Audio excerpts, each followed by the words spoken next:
नमस्कार मित्रांनो, आपल्या ज्ञान अनुभव या यूट्यूब चॅनलवर पुन्हा एकदा आपले मनपूर्वक स्वागत आहे. मागच्या भागात आपण बघितले, परमात्मा सर्वत्र आहे, माया आपल्याला त्याच्यापासून दूर करते आणि ज्ञानी भक्त हाच सर्वश्रेष्ठ भक्त आहे. पण मित्रांनो, आजचा अध्याय एक असा विषय घेतो जो प्रत्येक माणसाच्या मनात कधी ना कधी येतो. मृत्यूनंतर काय होतं? पुनर्जन्म खरा आहे का? मृत्यूच्या वेळी मनात काय असावं आणि मोक्ष मिळतो कसा? हे प्रश्न आपण कधी विचारत नाही, कारण मृत्यूबद्दल बोलणं भीतीदायक वाटतं. पण मित्रांनो, जो मृत्यू समजतो त्यालाच जगणं कळतं.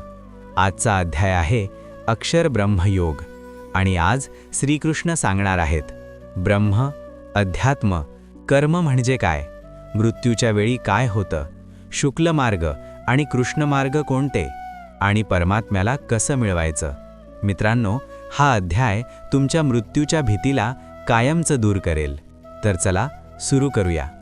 मित्रांनो, अध्याय 8ची सुरुवात होते अर्जुनाच्या 7 महत्त्वाच्या प्रश्नांनी. मागच्या अध्यायात श्रीकृष्णाने ब्रह्म, अध्यात्म असे शब्द वापरले. अर्जुन गोंधळला आणि विचारतो, किम तद ब्रह्म किमध्यात्मम किम कर्म पुरुषोत्तम अधिभूतं च किं प्रोक्तम अधिदैवं किमुच्यते अधियज्ञः कथं को अत्र देहे अस्मिन् मधुसूदन प्रयाणकाले च कथं ज्ञेयोसी नियतात्मभिः.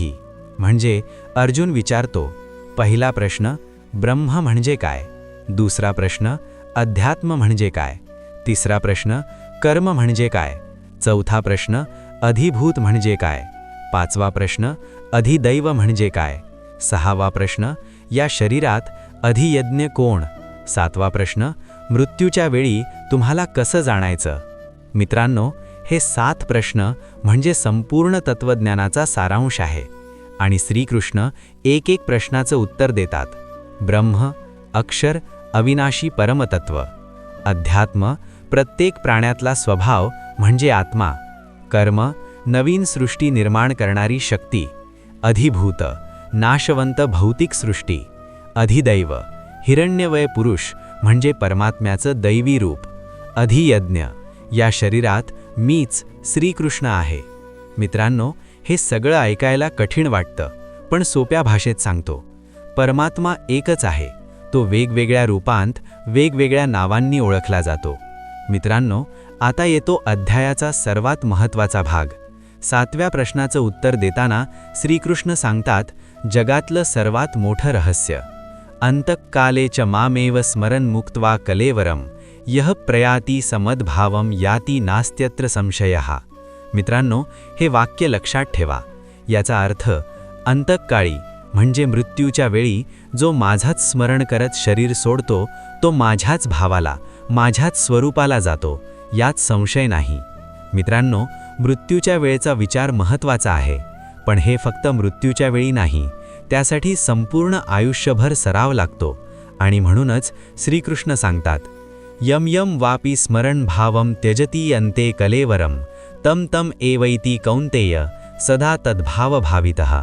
म्हणजे माणूस अंतकाळी जो भाव म्हणजे विचार धरून शरीर सोडतो तो भाव सतत मनात असल्यामुळे त्याच भावाकडे जातो. मित्रांनो, आयुष्यभर जे मनात असतं तेच मृत्यूच्या वेळी येतं. सतत पैशाचा विचार मृत्यूच्या वेळी पैसाच, सतत वैराचा विचार मृत्यूच्या वेळी वैरच, सतत परमात्म्याचा विचार मृत्यूच्या वेळी परमात्माच. म्हणूनच आत्तापासून परमात्म्याचं स्मरण करा, उद्यावर सोडू नका, कारण मृत्यू कधी येईल हे माहीत नाही. मित्रांनो, आता श्रीकृष्ण देतात एक अत्यंत व्यावहारिक उपदेश. तस्मात् सर्वेषु कालेषु मामनुस्मर युध्य च मयि अर्पित मनो बुद्धिर मामे वैश्यसी असंशयः. मित्रांनो, हे किती सुंदर आहे. याचा अर्थ, म्हणून सर्व काळी माझा स्मरण कर आणि लढ. माझ्यात मन आणि बुद्धी अर्पण केल्यावर तू माझ्याकडेच येशील, संशय नाही. माझं स्मरण कर आणि लढ. बघा किती व्यावहारिक आहे. श्रीकृष्ण म्हणत नाहीत की सगळं सोड आणि फक्त ध्यान कर. ते म्हणतात, काम करत रहा, लढत रहा, पण माझं स्मरण ठेव.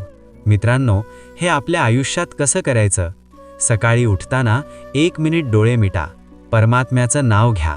जेवताना अन्नाला प्रसाद म्हणून स्वीकारा, हे परमात्मा, हे तुझ्या कृपेने मिळालं. रात्री झोपताना आजचा दिवस परमात्म्याला अर्पण करा. कामाच्या मध्ये एक दीर्घ श्वास घ्या आणि मनात म्हणा ओम. हे छोटे छोटे सराव मृत्यूच्या वेळी मोठं काम करतात.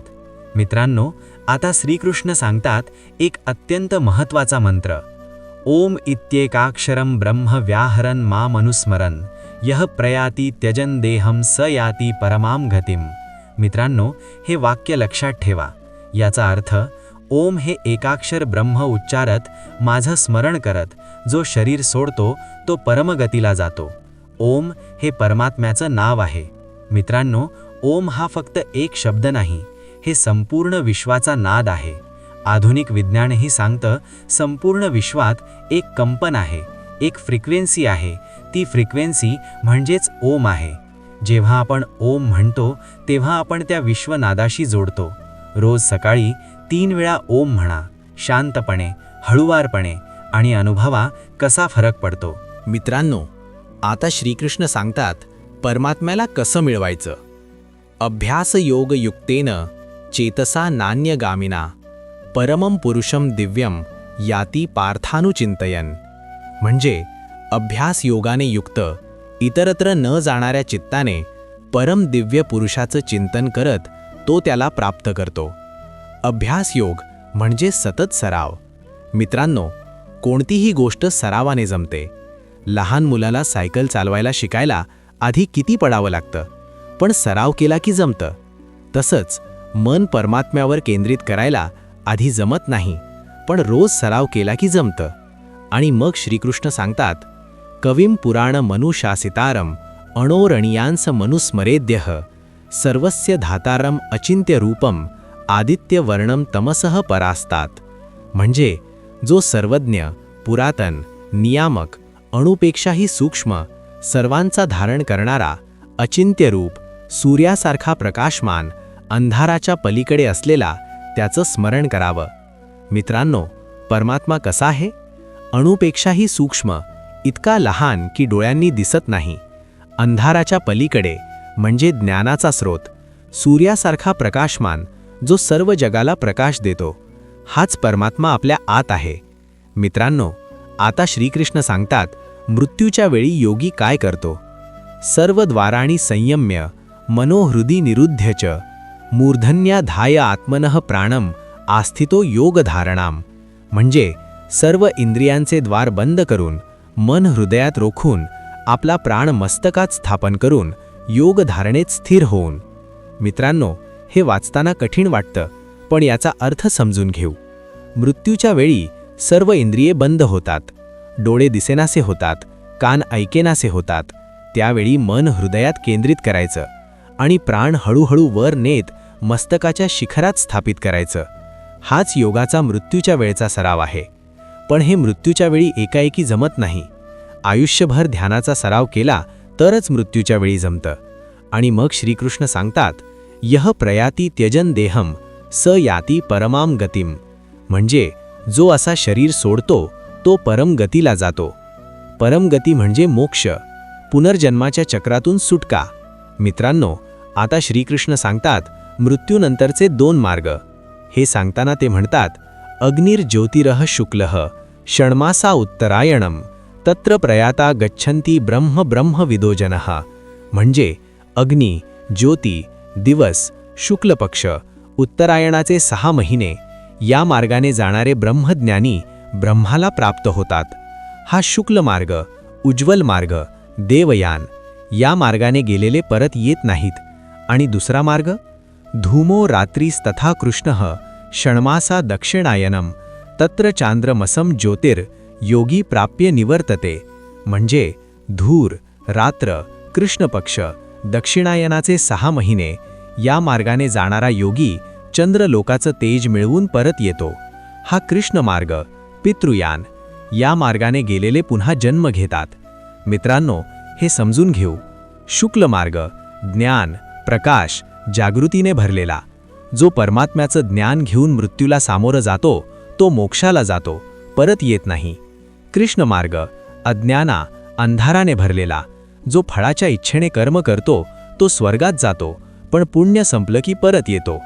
मित्रांनो, आपल्याला हे दोन मार्ग आयुष्यातही दिसतात. शुक्ल मार्ग ज्ञानाचा, सत्याचा, प्रकाशाचा मार्ग. कृष्ण मार्ग अज्ञानाचा, स्वार्थाचा, अंधाराचा मार्ग. आपण रोज निवड करतो कुठल्या मार्गाने जायचं. मित्रांनो, अध्यायाच्या शेवटी श्रीकृष्ण सांगतात परमात्म्याचं सर्वोच्च स्वरूप.